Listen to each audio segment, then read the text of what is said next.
Goeiemôre, Dok Matt wat praat.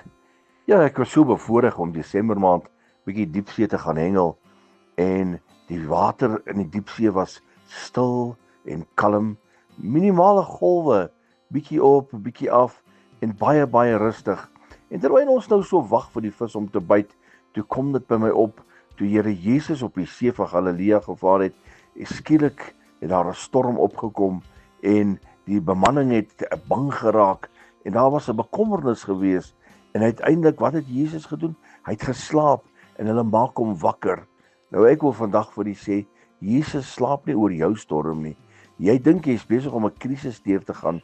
Jy's besig om 'n tydperk deur te gaan wat dinge net nie bymekaar wil kom nie. So aan die begin van die nuwe jaar en dinge wil al klaar nie vir jou uitwerk nie. Jy sê al klaar, as hierdie jaar so begin, hoe gaan hy eindig? Maar ek wil vir u sê, Jesus is in beheer.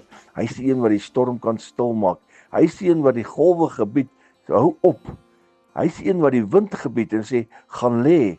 My grote koning, hierdie storms in jou lewe, hierdie storm wat besig om te woed, is eintlik 'n kleinigheid, want Jesus, net hiervoor, beveel hy dit.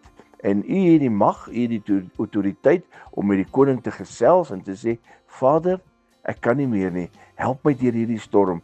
En ek kan u verseker, hy gaan die hand vat, hy gaan u deur hierdie storm lei. Mag u storm sommer spoedig bedaar. Herlewingsgroete.